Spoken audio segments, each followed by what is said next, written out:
They were legitimately like chanting your name at one point. I was like, this is so sick. Here's the thing, at the time, I thought they were. So at the time I'm sitting there, I'm like shaking. I'm like, oh, I did it. And I hear people chanting, a name that starts with T, a name that starts with T. And then you stood up. I stood up and saluted. Hey, good. And then when I watched the video back, someone had recorded. They're shouting Tim. Hey, They're not. Ladies and gentlemen, welcome to the Bandai Namco podcast. We're doing a podcast. Woo! Woo! Here we are. Join us for exclusive news, interviews, and deep dives into your favorite games featuring the people who make them. My name is Alex Stadnick, and we are here today to talk about a very special game, Elden Ring Night Re, out now. Very exciting. My mind. I'm excited. It's blown already. All right. Well, we got a lot of excitement here, and in order to talk about this game, I need that excitement from the crew. It's a co-op game. Need my boys. So, to my left, the jacket, Dan Tack, in the building. Hello, sir. How are you? Hello, I'm great. Yeah? Good to be here. You're looking good. You excited? Elden Ring? I could Re? not be more excited. This is oh man, it is all the great Elden Ring stuff that I like in a very different package. As some of you have known, Dan Tack, bit of a Souls fan himself, correct? A bit. Yeah. Okay. Just a smidge. passerby. Yeah. One could say an expert. Sure, if you want to call me that. All right. Speaking of expert, we also have one of the premier Bandai Namco America Souls experts in the building with us. guessing It's you. Tanner. It's not It's Tanner. I'm getting to Tanner. Hold on. I'll get to Tanner. I'll go last. Mike Aguirre in the house. Yes. Hello, sir. How are you? I'm pretty good. Happy to be here. We're honored to have you because you've been working on these games since Dark Souls 1. Correct? Yes, Yeah. for a very, very long time. Yeah. You Back in the day. You still look young and spry. I don't feel it, but I'm glad that I look that way. He looks better than me. Speaking of me, Yeah. we have the PAX East 2025 champion of Elden Ring Night Re. MVP. Oh my MVP. goodness. Tanner Levine makes the bosses scared when they see him coming. It's true. They come to me privately and they tell me, hey, can you tone it down a little bit? Hey, Can you nerf yourself 20%, 30%? we're trying to look tough. Please. Yeah. Please. I just I need to let them have the spotlight sometimes. Yeah. But it's hard because the camera loves me. It does. It really does. On today's episode, we're diving into everything Night Re. We're going to be talking about the Night Farers, who you're going to be playing as. We're going to be talking about The Night Lords. The Night Lords, the bosses that will haunt your dreams, and eventually you'll be Tanner and be taking them down with your friends. The true Night Lord The is true- Tanner. Yeah. That's all right.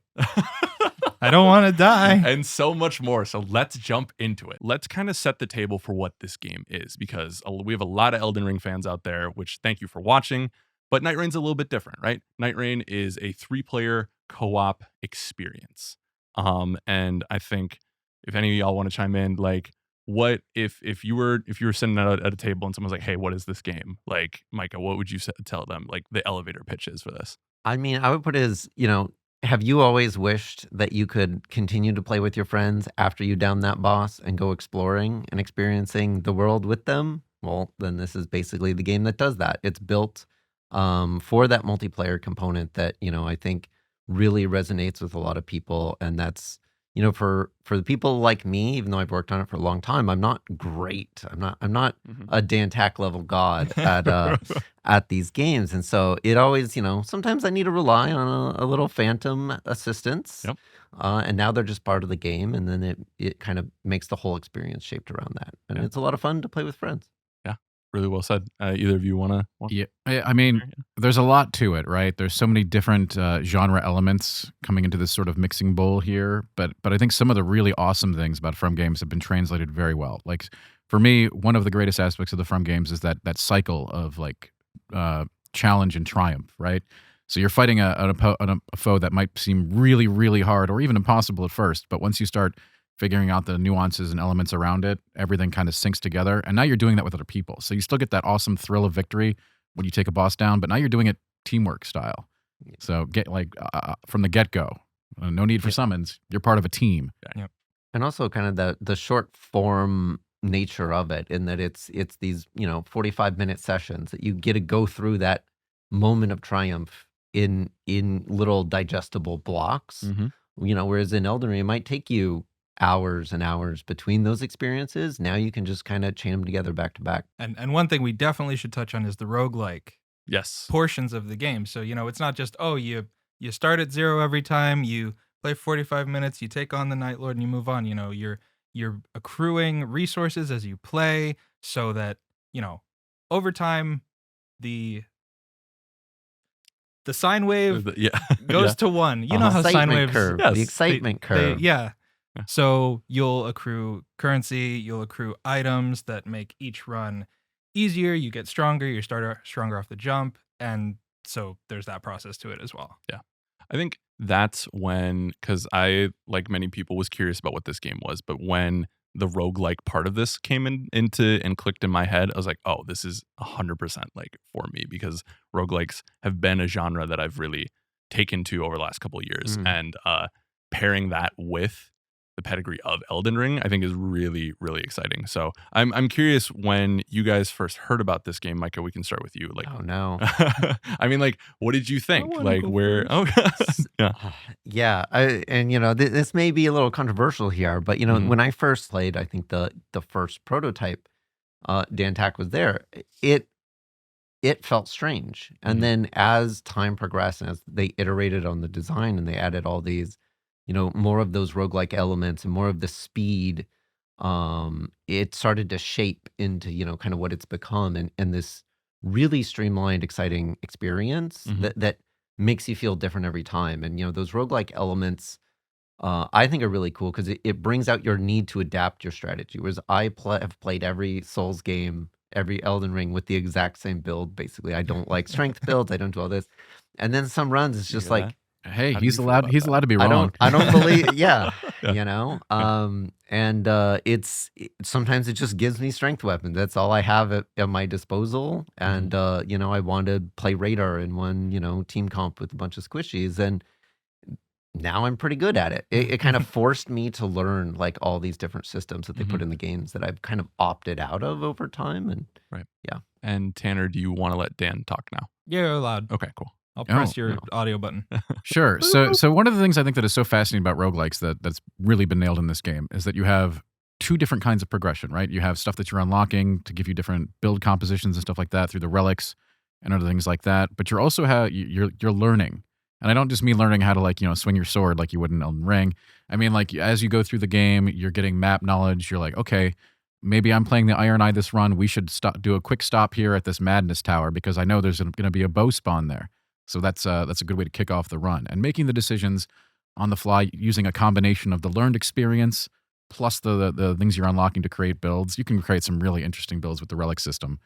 You get 3 slots, and each one matters a lot. And as you get the more powerful relics and start getting kits for each of your characters, you can create all kinds of different things. Like, I love running like a support build that basically I can give all my buffs to everyone on the entire team and just watch bosses explode. Oh, I like that. Okay. Explode, Tanner. Oh, Pop off. I think what you said about understanding the map and building your map knowledge, knowing your pathing is just like, it's so critical. You find yourself, oh, I'm reaching the final boss.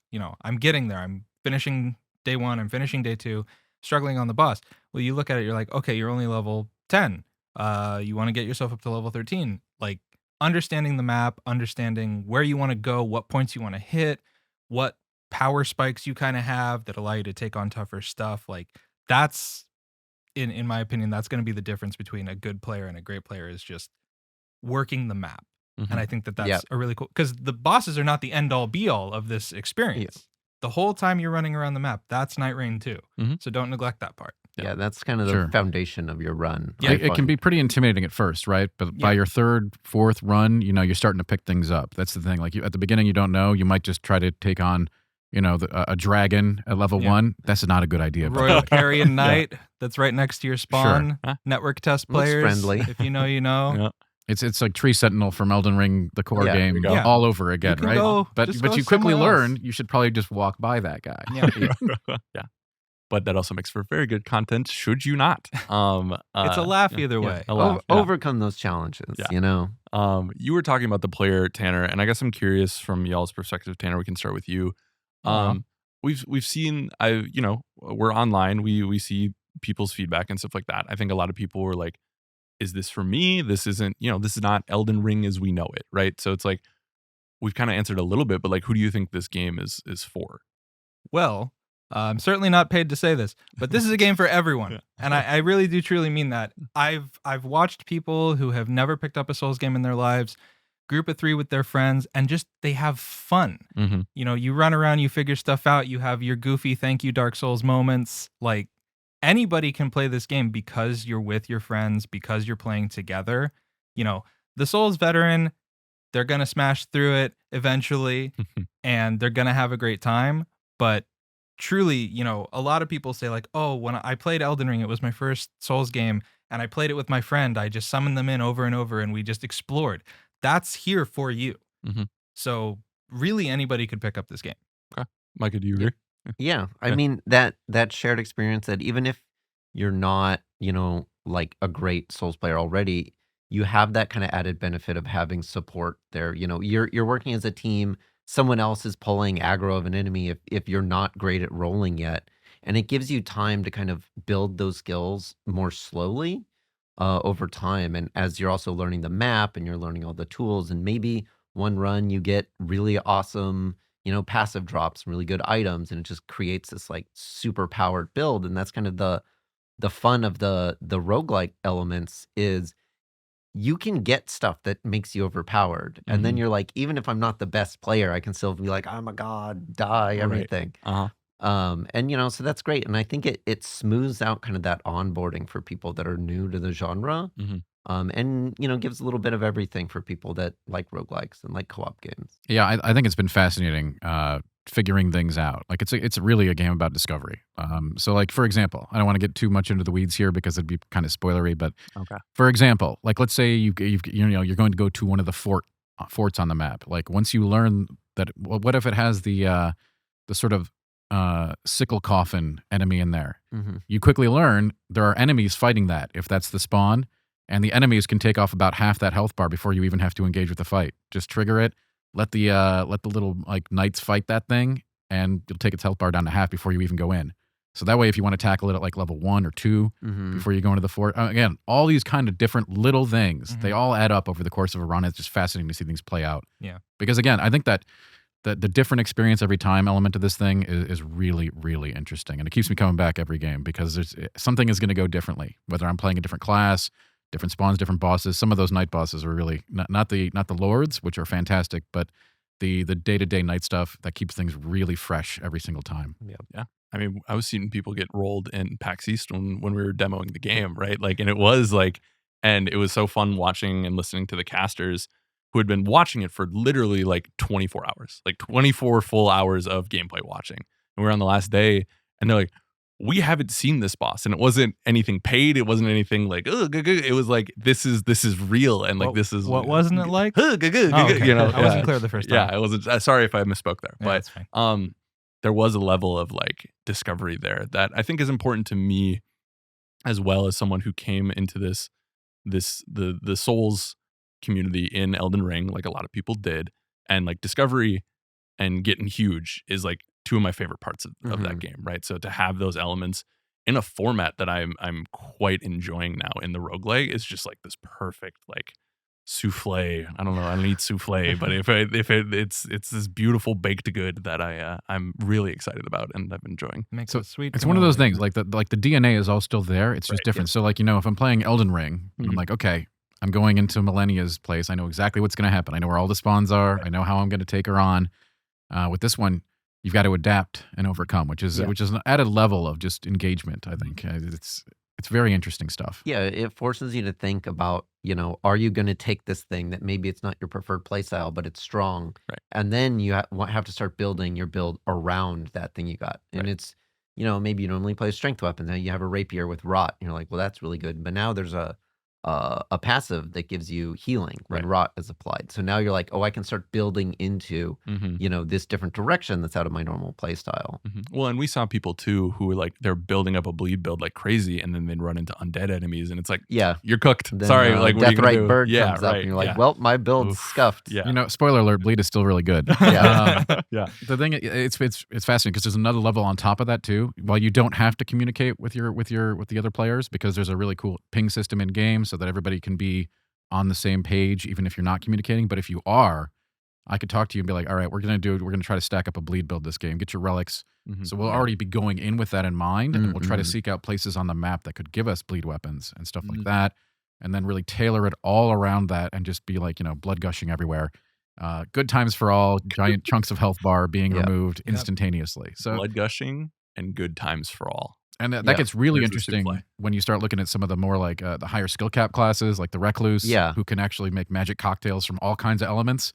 So you could even dial that deep down to being like, all right, you guys are going to be applying these debuffs to the enemies so that I can bottle them all up and send them out as magic for these particular spells. There's even relics that kind of give you those early game kind of elemental affinities on your weapons.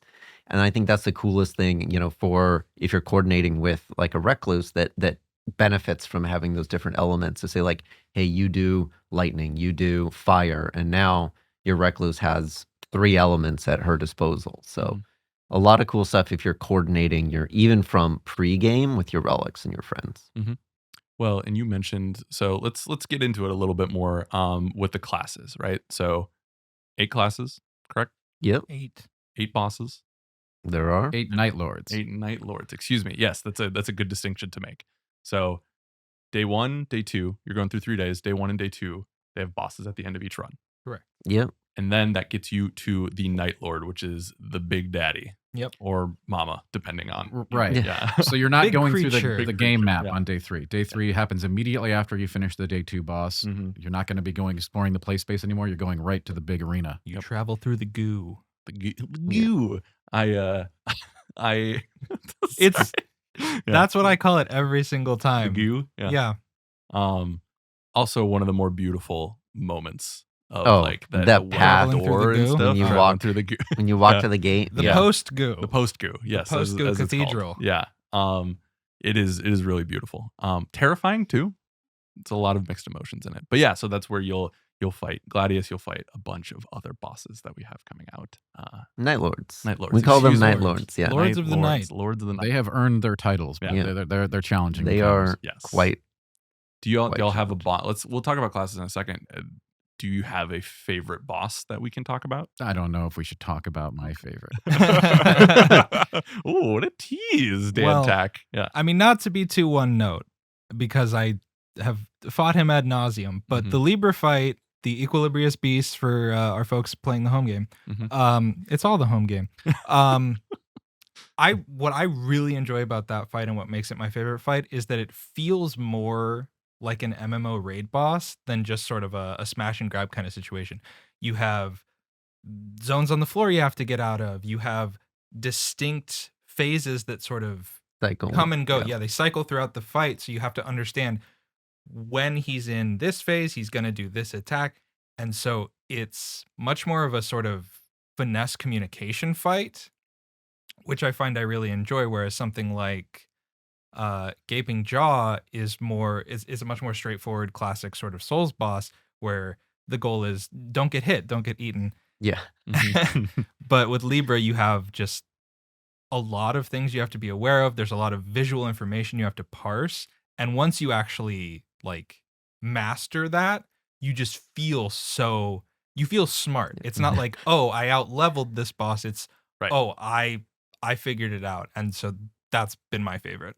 Yeah, mine too, actually. And it's sort of, there's also like a forking strategy in a way, in that there's a certain phase of the fight where if you handle that part of the cycle one way or another way, like the way in which he heats up is different. And then, of course, as the battle progresses, he'll cycle back through that and you can maybe go, the other direction.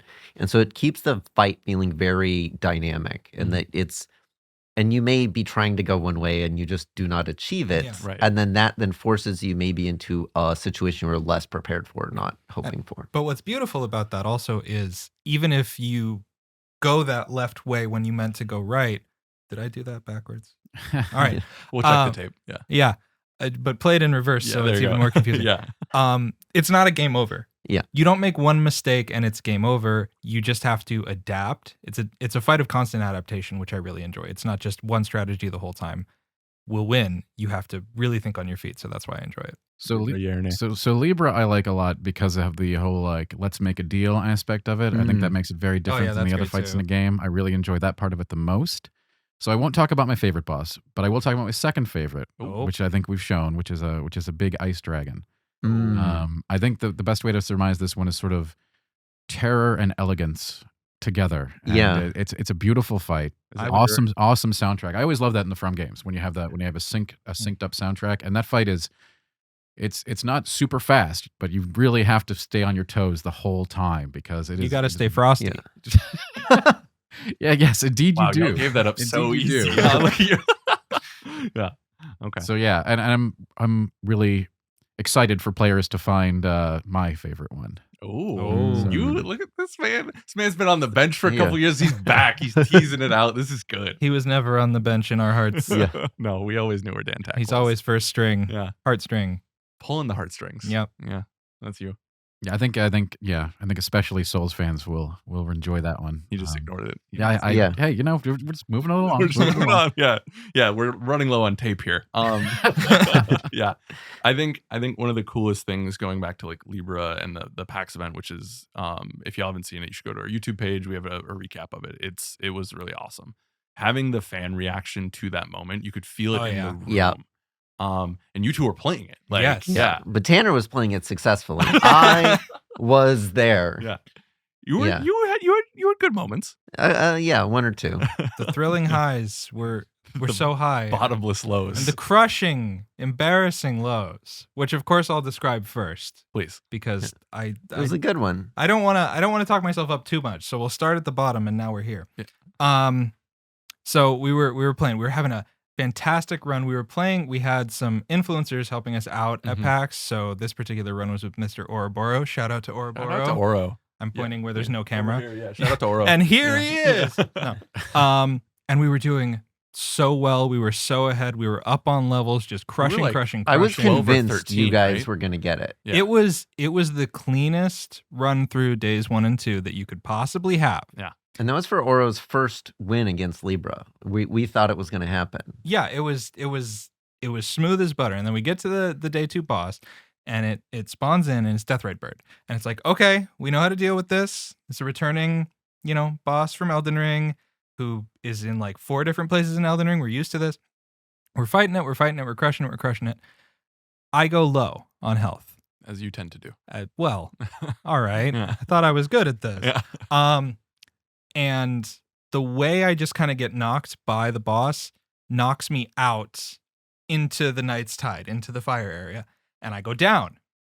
Not, it's not too bad. To his credit, Mr. Ouroboros, always a giver, comes straight to me, out, gets me up, but he's outside the ring now. And Deathrite Bird is getting damaged by our third player. Super duper low, millimeter health, can't even see their health bar. Orbo picks me up. Deathrite Bird does a ghost flame attack that covers the whole ground. We both go down. And then the Deathrite Bird does something that makes it look like he's dead. Like he just wiggled in such a way that we were so sure he was dead. So our third player stopped hitting him and stood in the ghost flame Yep. and died. You were fooled by the death was- right. Yeah. From the death right. Even bird. the commentators were like, wait, Yeah, what everyone- happened? yeah, everyone was cheered. They were cheering. going crazy. And then the game Then- ended. Yeah. Then they saw the 3 little resurrection Yeah. things. And it was game like, over. it couldn't have been a harder throw. And then the beautiful part, as a little addendum, is we had the backup footage ready in case some doofus died before getting to the Night Lord. So we shift over to that. The audience is watching. We had two different versions of that boss fight that was Yeah. pre-recorded. One version we won handily. Version 2, we died Handily. when the boss had a millimeter of health left. Yes.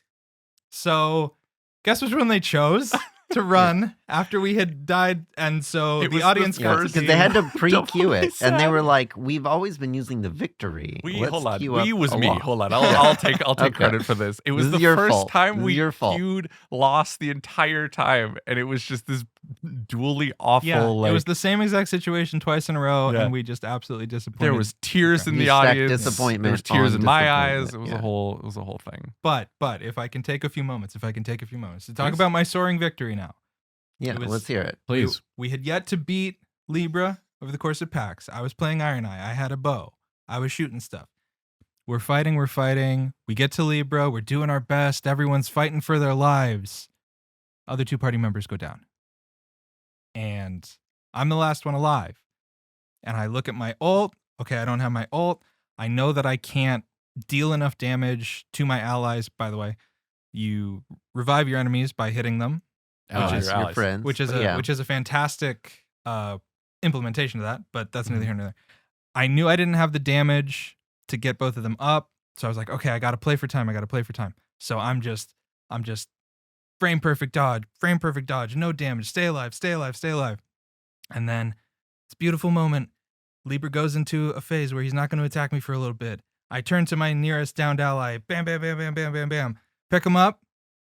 Then I ult on the other guy, and our other revived ally gets him back up. Crowd goes wild. Tanner's so great. Tanner's so cool. And then we beat him, and that was like the first victory. And the crowd just went wild. So, I experienced the entire spectrum of human emotion. It was great. And yeah, it was a fantastic. They were legitimately like chanting your name at one point. I was like, this is so sick. Here's the thing: at the time, I thought they were. Yeah.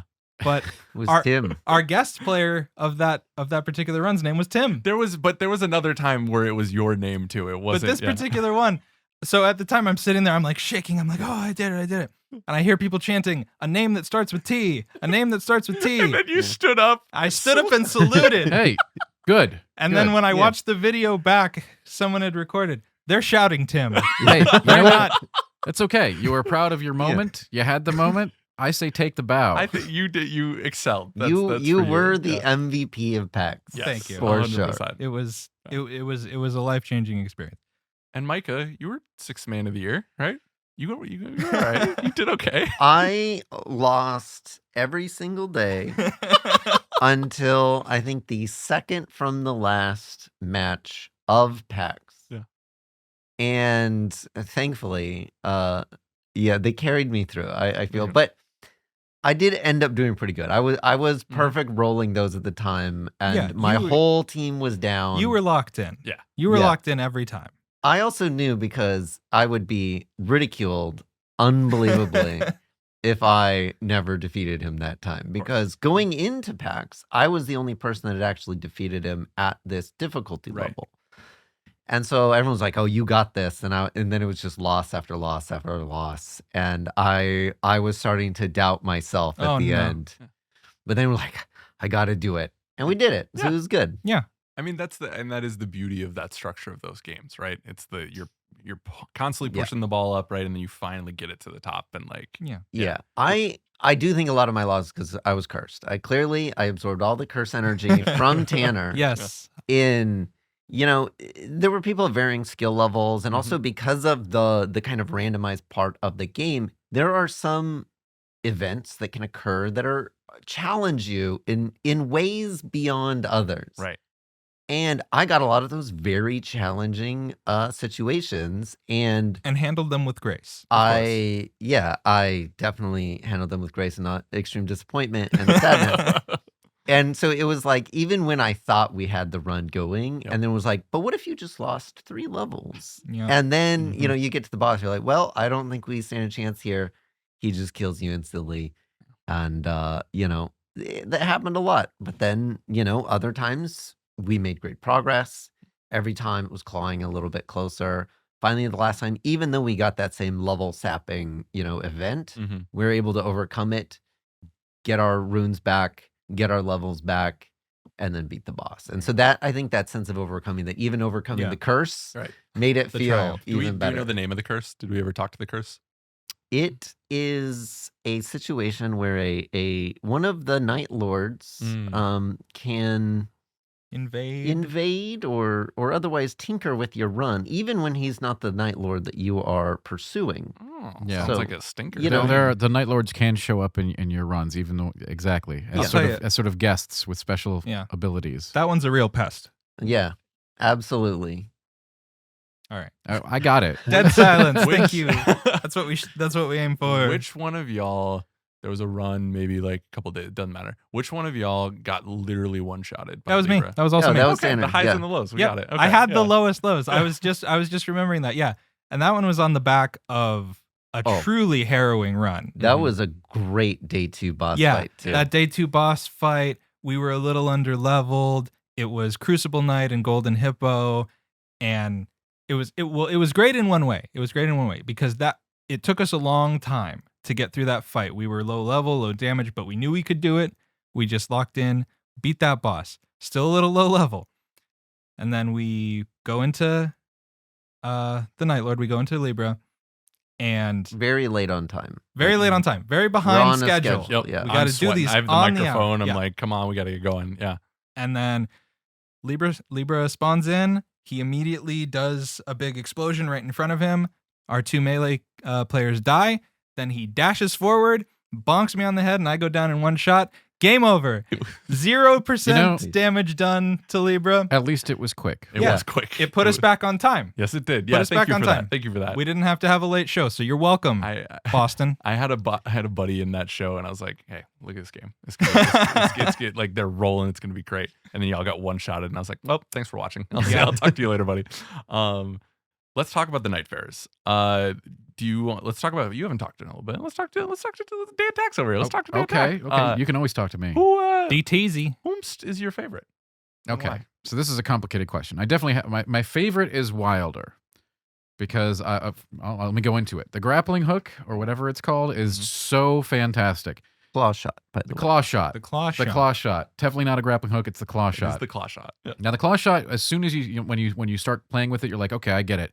It lets me get to the action quicker, or pull enemies to me for a nice like team stomp on the enemy that I'm pulling in. But then you start really like understanding it more. And what you can do with the claw shot is use it basically as a stamina hack. So when I'm fighting, my whole stamina bar is going into the enemy because it doesn't cost any stam to use the grab. So I'm clawing away right into the enemy and then just unloading giant smashy hammer into the enemy, which is my favorite thing to do. Yes. Not only that, I absolutely love the Wilder's like cheat death passive ability. It lets me play much more aggressively than I normally would. So I can really, again, in the whole theme of getting in there, it lets me do that without too much fear because I'm not going to go down the first time I die. I'm going to like do my cool little Wilder step back blink. Yeah, your after- cool backflip. It's really dodge cool. It's thing, like, oh, yeah. there it's gone. And you get that back every time you rest. So you can be using that quite frequently. Yeah. But only once a boss. So Right. But I absolutely love the flexibility that gives me. And my preferred play style is, of course, caveman. So it really syncs up with that. Not the Raider. So Yeah, the which is Wilder for interesting. me, which is I think unusual for some Yeah. people. But still not. I don't know if it's my class. Right. But I got to tell you, I have to give a shout out to the Duchess for a That's quick the- runner up because the restage ability is so amazing Yeah, that's to play Yeah. with. It feels so good.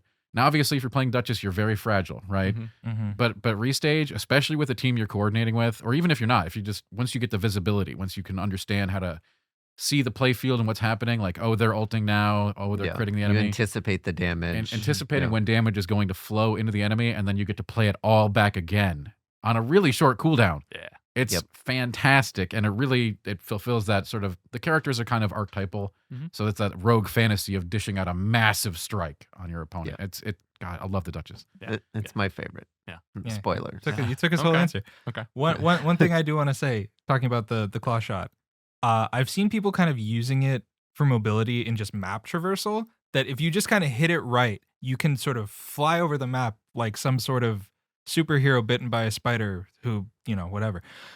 So just seeing people kind of like get schmoovy with it, like it's just this super cool extra thing that's not even combat related. I had this happen the other day in a game where the Raider put up his giant monument, and I was on top of it, and I had to jump claw shot into a massive head strike on the enemy. It was great. It was Yeah. Sick. Very it was picturesque. cinematic. It was. I wish I would have recorded it.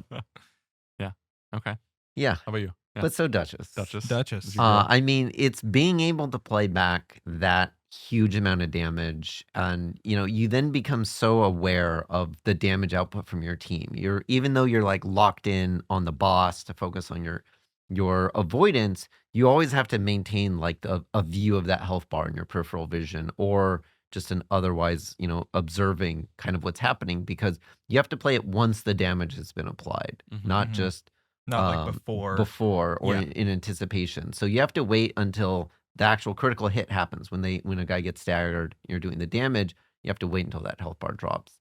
And like always being cognizant of that, like you can't just necessarily watch the damage or the animations, because like you don't necessarily know exactly when that damage is applied. So you have to be always watching kind of the whole scene, not just the boss, but then also, the HUD elements that are kind of indicating when to use that most effectively. But also, that character has like a double roll basically. I mean, it's like a sidestep, backstep kind of thing, but you can get 2 back to back, like with no vulnerability frames between them. And so you can do this double backflip kind of thing that gives you a lot of extra distance on your avoidance.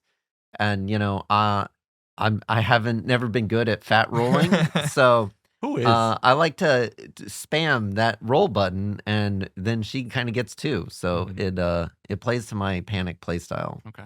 Nice. A little bit more glass cannon, if you will. Yes. Yeah. Okay. Yeah. I saw you rocked Iron Eye a lot, but is that your favorite? Well, before we get to that, there's one other thing I want to say about the Duchess, which is super cool.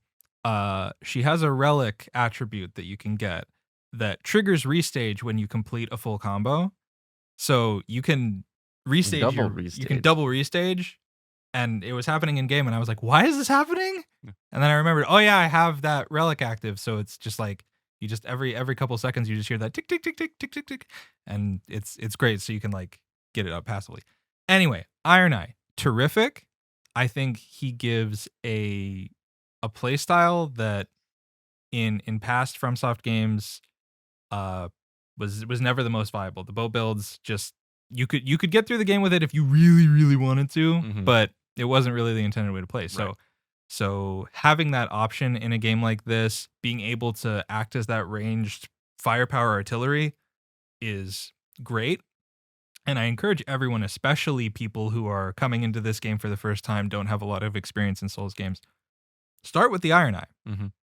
Just get your bearings, learn the map, be on Iron Eye. That said, my favorite class, which I have been playing since I've been able to, and by the time this airs, it will be illegal for me to talk about this, so no one fire me. Is the Well, for other reasons. is the It's executor, illegal. is the executor. Our resident samurai man. He, first of all, as a primary katana wielding knight farer, you're much more likely to get katanas from your boss drops. So you just wind up with a lot of katanas. A lot of katanas are very good. Rivers of Blood, still very good. Still very good. Hand of Millennia, still very good. You don't say. It's in fact true. Waterfowl Dance, still very good. But what's really cool about him is switching into his Cursed Sword ability. It allows you to parry damage and basically just God mode through any fight, any 1v1, and you feel so good. You feel so cool when you're doing it. And then But the cool thing is you don't have to time that parry, right? You can You just do. it's a toggle. you do have to, you toggle the sword. And when the sword is out, you walk really slow.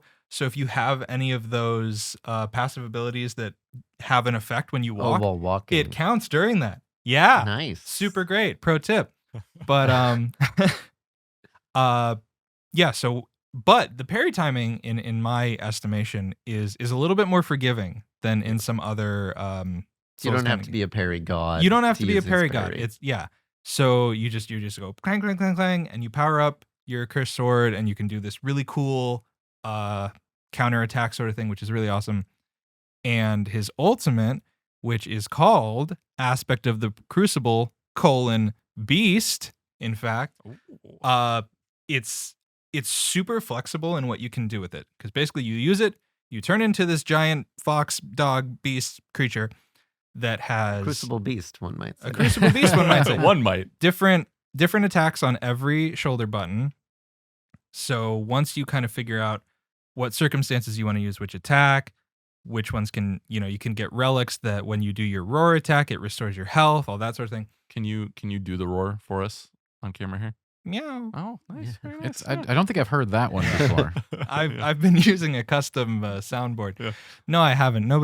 That's never been true. But it's super cool. It's super flexible. You can use it to revive your allies. You can just do big sweeps that hit your allies as well as enemies to revive and damage at the same time. It does insane stagger. So just the sort of flexibility, all-in damage sort of thing that the Executor has going for has been far and away my favorite thing to do. But Iron Eye is still a strong contender for anybody starting the game. And one thing I'll say about the characters is that you can have any amount of them in your crew. That's So true. Yeah.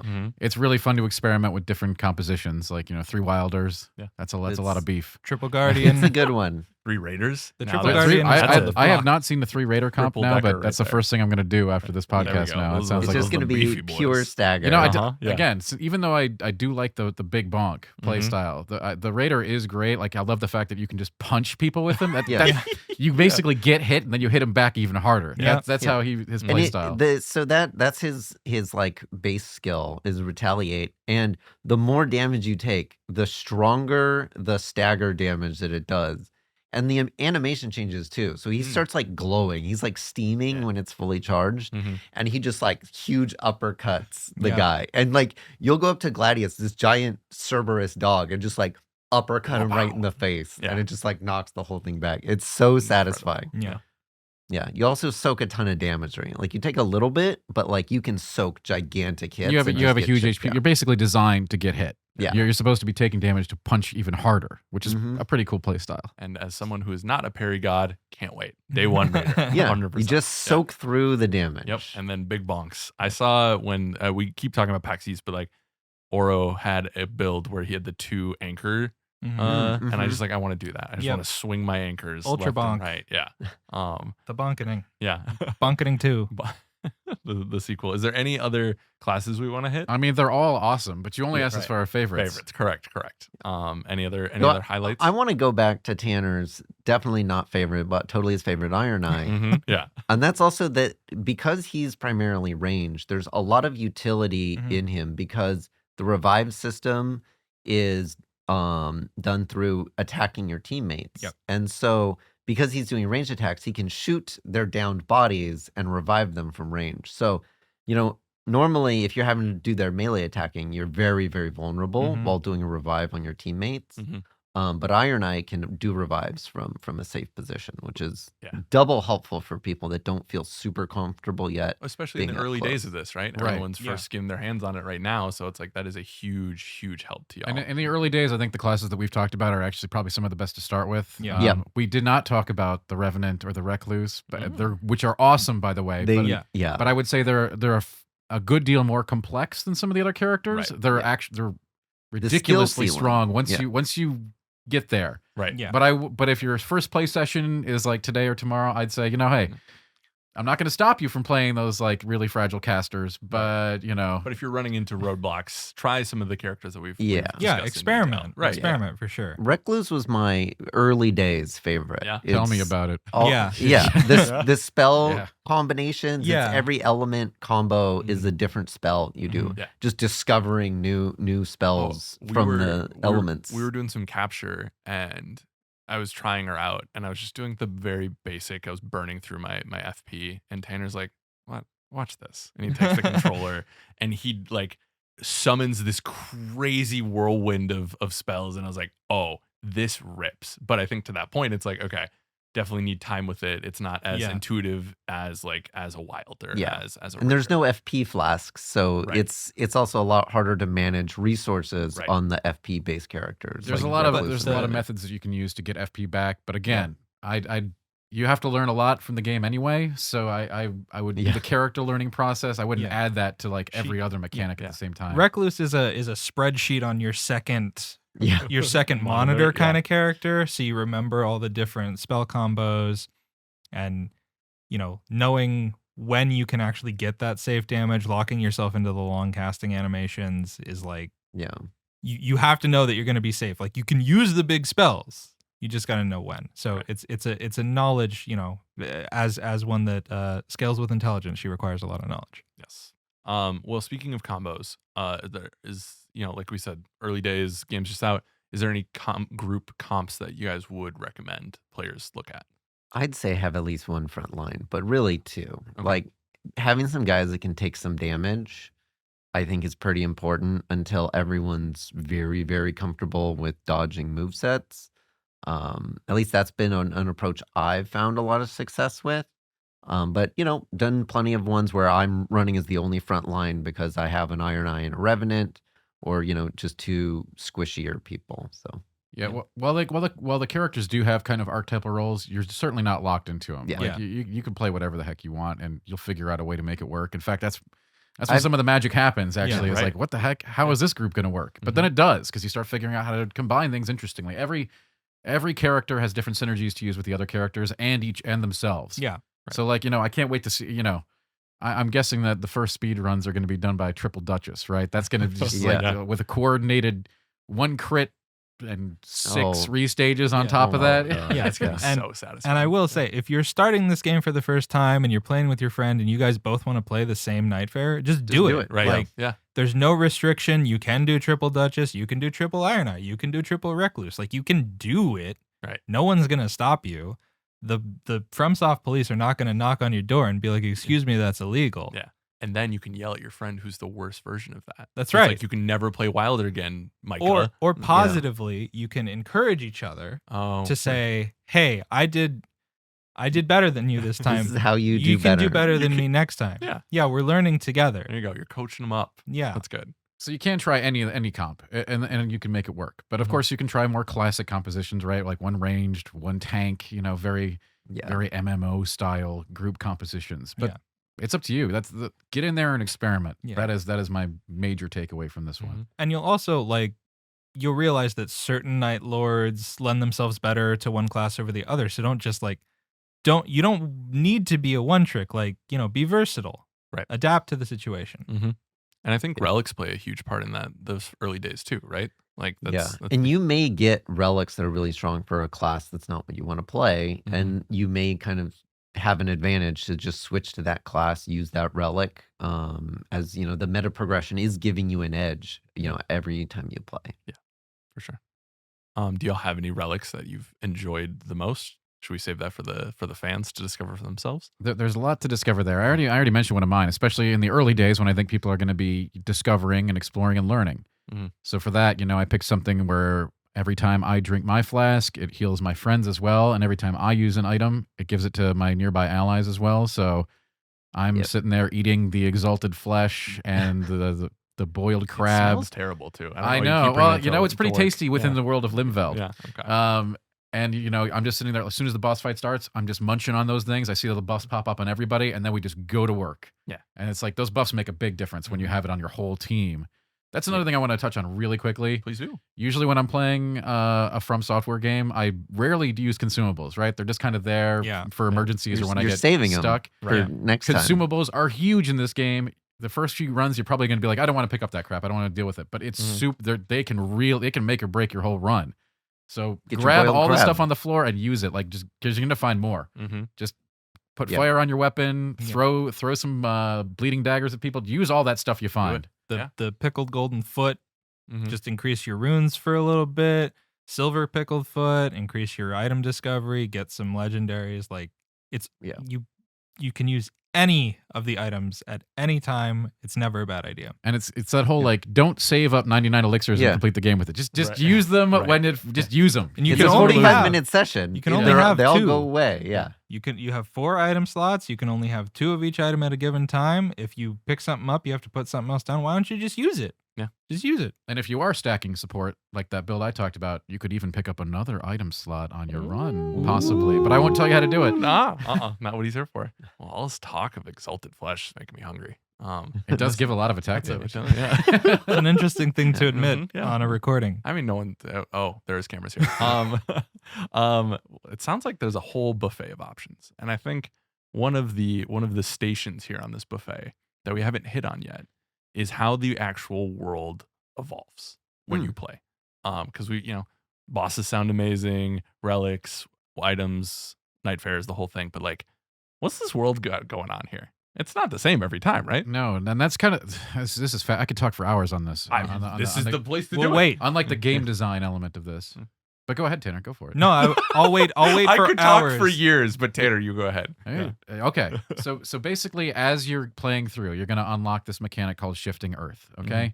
So if you think of the board, you've got the basic layout, but then things are going to start to change, and they're going to change in very significant ways. These new elements include that they have their own, like, their biomes, right? So you've got different enemy types, different bosses, and certainly really cool different things you can take into that Night Lord fight. So the whole experience to the Night Lord has changed based on some degree of player choice here. You can be like, okay, perhaps we're fighting this boss. Maybe it would be beneficial to go through this biome, and because there might be secrets at the end of it that will be really useful against this particular Night Lord.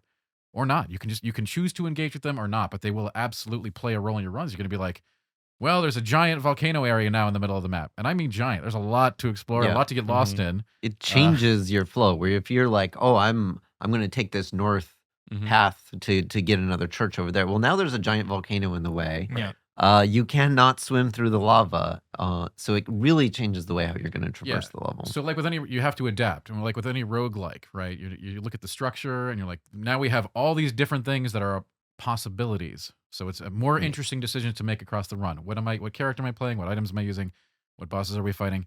And where are we going in a very meaningful way? These are not like small little like forts or castles like that are available on the map all the time. You have to dedicate like one game day. I would suggest one game day to try to clear these, because they're very big, and you're probably not going to be able to, even on that game day, you're not going to get it all done. Go in with a plan if you have one. Your first few times you won't. You'll just be exploring and being like, what's in this point of the volcano area, or what's in this point of the mountains, or whatever other places you may find along the way, because they're going to start being in your games. And that's going to be, over the course of your progression, you're going to lock different elements that can appear, and they will appear, and they are going to fundamentally change your runs a lot. I mean, I had played the first level so many times, and then we switched onto a place that had rot, and we lost our minds. And like, we died in epic fashion, but it was like so satisfying and fun to like go through that and try to like do it for the first time. But like, I don't know, it's just the randomness of it was like was satisfying, even though we weren't successful in it. And an important thing to note is that if you have one of those shifting earths active on day 2, the Knight's Tide Circle will always close and push you into that direction, right? So you kind of are pushed to go there. You don't necessarily have to, but that also means that the day boss will be in that region. So you want to sort of be aware. You want to be ready. You don't want to suddenly find yourself on the far edge of the map and now you have to traverse through a magma-filled volcano area. Again, no matter how good you've got your routes down and your plans down, these throw a very fun wrinkle into the whole mess, I think. They're awesome to go through. Yeah. They provide a great sort of spice to any run when you load in, especially as people are queuing randomly, and you don't know if one person that you're queuing with is going to have one active versus another, and you just go in and you're like, okay, this totally throws my game plan out the window. I'm going to have to go to the mountaintop. I'm going to have to... And it just comes back to that flexibility and variety. So you're talking about using them for variety and randomness. I like to use them strategically because the different shifting earths have sort of a different reward when you kind of uncover all the secrets of that thing, and then knowing how that secret reward can give you an advantage against certain Night Lords is how I like to use it, in that I want to give myself an edge. The Night Lords are not easy. So, of course, I'm going to try to game the system a little bit and stack the odds in my favor. And the shifting earths are a way in which you can use them to your own advantage. But they're certainly not without challenges. They come with a lot of... there's a lot of risk. You got to be up to the It's a task. Souls game. It adds another level of risk reward to the already robust system. I have never been as panicked as I am when I am trying to go into the 6 heart feet of deep a volcano and then get out in time. Incredible. Yeah. But that just speaks to the nature of this like shared I always mess up the word, but like that shared experience where it's like it's the water cooler or like the lunchroom at school where it's like, wait, you saw a volcano on your run? Well, I saw the rot place at this one, or I saw this and that. And it's like those shared experiences I think are going to be super cool. It's not experiential, emergent. Oh, emergent experience? Emergent gameplay systems. You mean having fun with variety? Yeah, who would have thought in this economy? Yeah, I mean, I think That's one hell of a buffet. That's we've covered a lot, but I think the last thing that I do want to discuss here is, a lot of our fans love these games because of the lore, right? Because of some of the story stuff. And we are not going to spoil stuff here today, but Aw. want to give a little tease, a little taste, Does it, You want to taste? well, give me a little taste. I mean, Blueberries. I'm not. Oh. What? There's blueberries in the game? I haven't found any. There's of those. Roa fruit. I don't believe there's blueberries. No. You can Yeah. eat the Roa fruit Okay, now. there you go. We don't need a horse. Yeah. So, I mean, I haven't even completed them all, but it gives me at least an opportunity to also kind of have a different game experience for a little bit, not playing always that 3-player co-op, just take a little breather, go learn about these characters. You go into these memories of theirs, their remembrances. And some of those experiences you do by yourself, and some of them you will participate out in expeditions with other players. And so that's really cool in giving you more kind of different ways to play. And maybe your friends aren't on right now, so you'll do some remembrances that allow you to do it in single player. There's also rewards that you get Ooh. for your character's appearance that may be linked Ooh, to the Drid. their history. And so that's also something that not only can you show it off to other people that you've completed it, but also you can represent your character in a different way. And that's one of the things that I really like about it, and not just the story, but there's like, even for the people that aren't like lore hunters, there's Mhm. still a purpose to it. And it's not, I think they're pretty cool. What's really cool about it as well is, in order to progress them with each different night fair, you need to play that night fair. So you can't just like, oh, I'm only going to play Raider, but I want to find out the whole story of Recluse. It's like, no, sir, go play the Recluse and that's how you can learn. So it's just another way that the game encourages you to spread out, to learn everything, to experience everything. If you're an achievement hunter, if you want to, get that 100% completion, you're going to need to play everything to see all of those things. A number of times, yes. An X number of times, yes. For Yeah, sure. I think there are some really, really cool surprises to find throughout the remembrance system. But again, I think it's been implemented in a really interesting way here, because you don't have to engage with it if you don't want. If you're Right. like that core roguelike co-op player, you Yeah. can just be like, I'm just going to queue and go. Let's go kill some bosses. But if you want to pull on that thread, it's there for you. Man, lore, cool bosses, friends with the home or friends with the fun Friends with the homies. friends with the Yeah, homies. we're You should be friends with your homies. Yeah. This game sounds like it rips. I really Yeah, want to it just go does. play it right now. Spoiler alert, it yeah. does. Yeah. And if you're listening to this, and you're like, wow, I'm here. I'm with y'all. Go get it right now. It's out. Go play it. It's out now. All right, bye. Out now. Yeah. Yeah, Go- get Hey. out of here. We should have said that at the top. You didn't need to sit here for 45 minutes. Game good. Game good. Yeah. Go Game very enjoy. good. Yes, most definitely. That's How my you Raider impression. Oh, that's lovely. That's well done. Did you rehearse that? No. Wow. Could you tell? Yeah. Not at all. So if you're excited about an Elden Ring Night Reign, you can pick it up on PlayStation 5, PlayStation 4, Xbox Series X and S, Xbox One, and PC. It is 1 player or 3 players. So you That can is play it solo, correct. or you play it with 2 other friends, which we've been fighting about internally who's actually playing with whom. And I'm usually getting the short end of the stick with these 3. So And you Are can you- are also you play it kidding with me? 3 random players. you can. Yeah. So you Well, can. 2 random Sorry, players. 2 and random yourself. players. If You're not random to yourself. Yeah, Well, if you're random to depends on the yourself, day. you may need some different assistance. Yeah. Yeah, the matchmaking system will get you hooked up. You can select which bosses you want to fight. Or any boss. Right. Yeah. So you Yeah. can be like, I'm open to fighting these 4. Full You random. just select those, and and off you go. Yes, on your merry or merciless journey. So However, if you are interested in playing with people in a more coordinated fashion, you can certainly join the official Elden Ring Discord, where there will be LFG chats available to you. That link can be found on any of the Elden Ring social media channels, including Facebook, X, and Instagram. ooh. Ooh. So head over there, sign on to the Discord, tell them Tanner sent you. They might kick you out. What a great plug, Tanner. Yeah. I was doing great until right at the end. All right. Then I remembered I'm me. Yeah. We'll put that in your performance review this Yeah, year. there we go. That Thank you. you got the plug in. I'll get a 2. Yeah.